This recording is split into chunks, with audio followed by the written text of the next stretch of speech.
You bootstrapped every single company. I don't say that necessarily with pride. I started in commission-only sales, and I learned that nobody really cared about my company or what I did until they knew that I cared. So what I do know how to do is listen, go to the market, ask valuable questions, get valuable data that actually moves the needle for other people in their life. Today on the show, I'm happy to have Chris Baden, the CEO of FlowChat. You can use FlowChat for all your social selling needs on Facebook, LinkedIn, Instagram, Twitter, and Discord. Chris, a couple numbers to kick us off here. What's the current total revenue of FlowChat? Total revenue is just over 3.6 million. How many employees do you now have? 13. When did you actually found this company? The first full month of sales is April 2021. So we're just past the 3-year mark. Now, this isn't the first company you founded, right? You've been through this a few times now. Yeah, this is definitely not my first rodeo. I've been employing myself and others the last 13 years of my life. Been in commerce doing different things about 15, 16 years now, but I very quickly went the entrepreneurial founder route. And in doing this, you've bootstrapped every single company, right? I have. And listen, this might shock some people. I don't say that necessarily with pride. Raising capital is its own charisma and skill set and whole situation. That's just not what I came from or what I knew. I was nowhere close to Silicon Valley. I started in commission only sales. And so what life in the marketplace taught me really quickly is that I need to create value. And there's 3 specific ways that I learned to do this. It's by listening, practicing empathy, and creatively solving problems. I started in commission only sales, and I learned that nobody really cared about my company or what I did until they knew that I cared, that really simple principle. And so I learned that if I'm going to listen, I need to ask better questions. And asking these specific questions, I was able to get a lot more data or market research. And then I practice empathy. Take 30 seconds and this is the fast version of it. Take 30 seconds and just, what is it like to be them? What actually increases the standard of living or the quality of someone else's life? Practicing empathy. And then how could I creatively solve that problem to get a better outcome for them? And believe it or not, it worked. And then after years of practicing this pattern, then they were like, hey, you got to be Chris. Chris is awesome. And then it just started to grow. And anyway, that's like some of the core ingredients or one framework with 3 steps of how you build something and solve problems from the beginning with nothing, no money, no resources. And of course, there's more I can share today, but that's a first wave.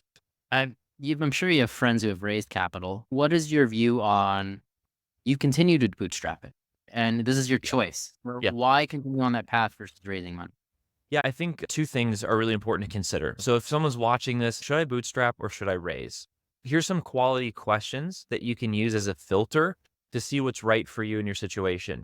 Number 1, if you don't want to, if you have a vision and you want to build something the way that you want to build it, when you take money from somebody, there is a price tag that not all money is created equal.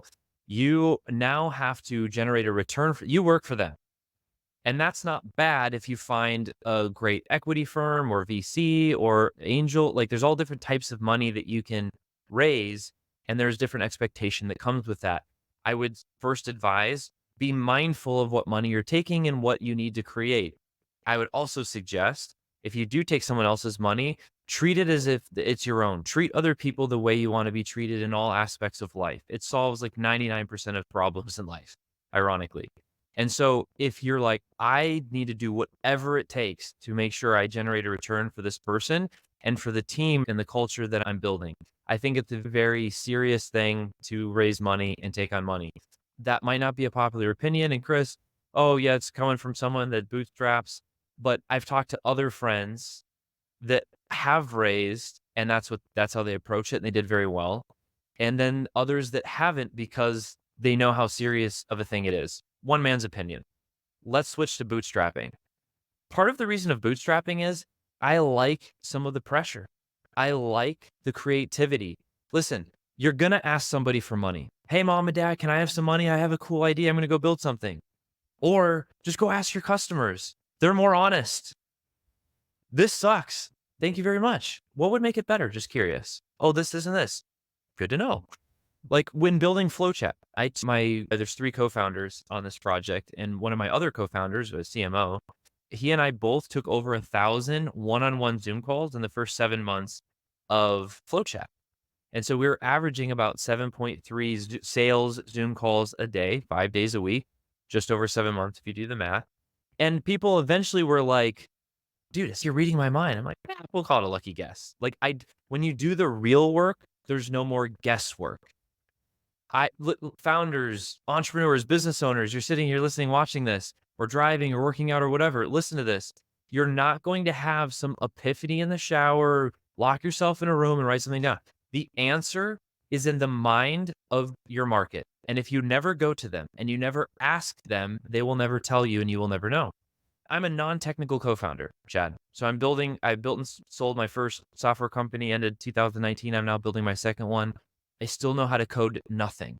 So what I do know how to do is listen, practice empathy, and solve problems. I do know how to go to the market, ask valuable questions, get valuable data, and that actually moves the needle for other people in their life.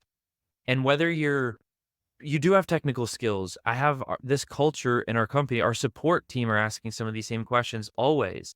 And we're always listening and learning and growing with the market. In fact, we do this publicly. People can see our roadmap publicly. What is it? flowchat.canny.io.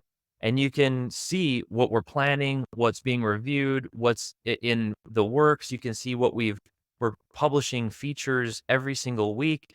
So we're very open about having this conversation. We are here to serve. And on this point here look, a business is a systematic way of delivering a product or service. Very simple. And the scale, you'll never go beyond your systems. So the faster and more efficient you can deliver that result to more people, the bigger your company will be. But how you do that and the experience you create is the art of your business. That is the culture and the meaning. And a simple example of this in the marketplace is PC versus Mac. Who's a PC user? Me. Who's an Apple user? And I wait outside the door because the new iPhone's coming and I got a 10. And you're insane. But they've created a different culture and experience and connection. Chad, we have people getting tattoos of FlowChat on their body. We're a software company, Chad. Explain that one to me. Like I'm the CEO co-founder. I don't have a tattoo of FlowChat on my body, but there are people that are excited about where they're going in life and the outcomes that are happening and the service that's taking place. And one of them really likes tattoos and he's, dude, I'm getting one. And so there's a whole thing on my Facebook profile about it. If someone wants to see it, it's really funny. But anyway, hopefully this is helpful, Chad. Like bootstrapping versus VC. Hey, there's a big responsibility here. There's there's pressure in both. This one, it's just, you're more connected to the market in the beginning. My suggestion is you got to do this anyway to win. Like just start there. And if you're growing and you really need more and you see it, you want to go faster, then have these people tell VC of like how cool it is and they'll buy in immediately. Everything comes back to here is my take on it. What problems does FlowChat solve? Yeah, real simple. FlowChat is a sales tool. It's a prospecting tool. Another way of simply saying this is it helps agency owners find and convert their next client on social media. It's very simple. There are other applications. The one I suggest and we're most known for is top of funnel, right? Lead generation. And I can share some really cool like patterns in a second on how people are using us because we have so much data, right? So we can geek out on that if you want.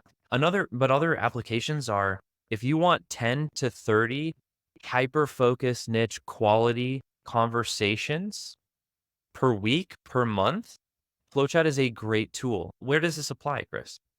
Recruiting?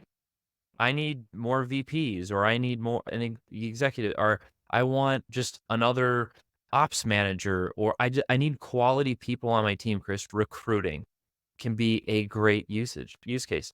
You can find JV or strategic partners for larger launches or challenges that you're putting on or summits you're putting on. You can find, right now, we're doing a podcast. You can find podcast guests, high quality podcast guests that you're doing. So there's plenty of other application, right? Just anyone listening, watching, who are the 10, 30, 50 people per week, per month that you're really looking to connect with more on more of a personalized level? Now, listen, if you're trying to sell a necklace and 5,000 of them a month, don't use FlowChat. There's better methods, right? So yeah, it's definitely a quality versus quantity type play. If somebody wanted to learn more about FlowChat or get in touch, how could they do so? Yeah, absolutely. Flowchat.com, FLOW chat.com, of course, is a great resource. Our YouTube channel, we've got almost 1,000 videos on there. We've been doing trainings every single week, pouring our heart and soul out there. So just Flowchat on YouTube. That is great. And we do have a free Facebook group. There's a lot of community, other like-minded founders that are just supporting each other in sales and marketing, even other areas of life sometimes. And that's on Facebook. FlowChat, our free Facebook group, is a great resource. Make sure to check that out, everybody. And thank you, Chris, for coming on the show and everybody listening to another episode of Failing to Success. If you like the show, make sure to subscribe. I'm your host, Chad Kalecki, and we'll see you next time.